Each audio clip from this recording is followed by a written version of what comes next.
Everyone, welcome back to Soju for Two, and this is Ariel. I am making a drama review, or what I'm watching now video.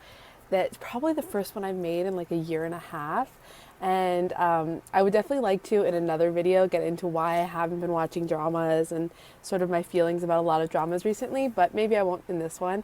So this one I'm just going to tell you like the two dramas I'm watching and say that there's sort of a third that my sister's been telling me about. I know there's a lot of new dramas that just started and a lot of them are very popular. So let's get into it. So the first drama that I've been watching is Cinderella in 4 nights, and this one I started in America. And the second one is Ryeo, I think Moonlight Lovers. And then the third that my sister's been telling me about, I watched a few clips of, was W. So I would say the first one, Cinderella in 4 nights, my sister got me back into when I was in America. And it's probably the first drama I've watched like fully, like from the start in 6 or 7 months. The reason I think we wanted to start it was because it did have a feeling of something like Boys Over Flowers or Flower Boy Ramen Shop. And it's been a long time since I've seen one of those dramas that I'm instantly like, oh, I really want to watch this again. And, you know, the funny thing is, Jung Woo, he's been in some of our favorite dramas. And my sister and I have always sort of been like resistant to liking him. And I think it's, you know, I don't know why, but he was in Moon Embraces the Sun. He was in Flower Boy Ramen Shop, 49 Days, a bunch of dramas that were really actually good. So in this one, I think people have like issues with his character.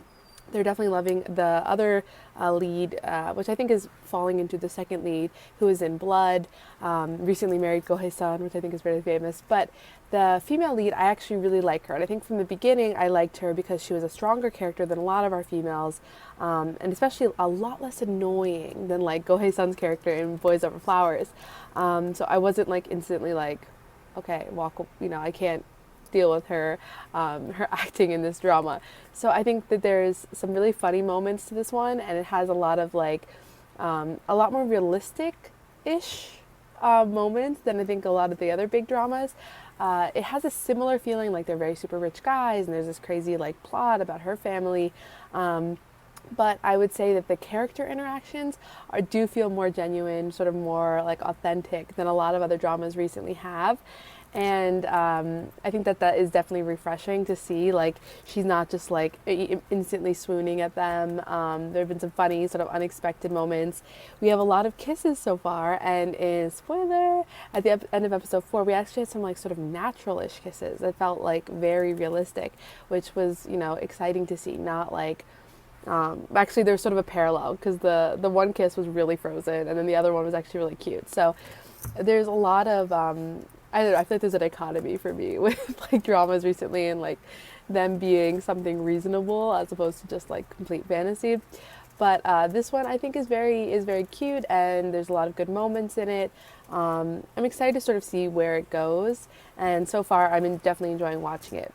The second drama I've been watching is, Moonlight Lovers.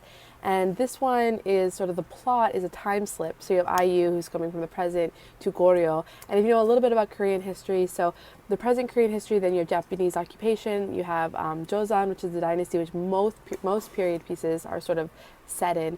And then before that you have Goryeo and Silla. And Goryeo is a period that has slightly different, fashion is obviously different, politics are different, the lives of royalty I think are different, and that's why you have so many princes, and I don't think their mothers were concubines. I think their mothers were queens, multiple queens. So I think there's definitely some confusing aspects of history that, you know, I want to refresh myself and understand a little bit more about, because I don't know a lot about the Goryeo royalty. But it is sort of a story of all of these princes, and you have this time slip girl who happens to be enchanting all of them, surprisingly or not. I think a lot of people have hate for IU about this drama, and I really don't understand why. I think she's doing a good job. I think she's quirky and spunky, and I think we like that kind of character. I think she also sort of reflects on some of the culture shock of going from present day to Goryeo, which I think is great. And I think that those things, those challenges, so she's navigating in this time slip drama, make it more interesting. Also, the male leads I think have been doing a good job. There's a lot of intensity building, and in sort of natural ways, not so I don't know, like, you know, arm grab, turn around, like not quite as silly as that. So I think there is definitely some good acting happening. So I am enjoying that. So these two dramas that I've been watching are definitely very different, but there's similarities. We have like these 5 main princes, 4 knights. So there's similarities, definitely like a theme that I like that's happening. And then the last drama that I've been hearing a lot about from my sister, I've watched clips about, is W. And I'd say that the reason I'm enjoying that is I think that it sort of has a refreshing plot. The plot is you have, a girl is being transported into a comic book world, and the characters in the comic book are sort of becoming self-aware and are self-aware, and that's an interesting plot. It actually sort of is similar to Drama World, which if you saw was like a Vicky original. It has a similar sort of feeling to self-aware, fictional characters. But I think that one's cute. I'm probably going to start it from like the beginning again once it's all done and watch it through. So these are the dramas that I've started watching. I think they're they're enjoyable. There's lots of other dramas starting right now that you should check out, but those are the ones that I'm watching. If you're interested in sort of why I took a really long hiatus from dramas, definitely ask me below, and I'll try to make a video maybe at the end of this week about that. Check out my Instagram, Soju4Two, and my Tumblr and Twitter. And if you have any questions, as always, leave them below or PM me. Bye, everyone.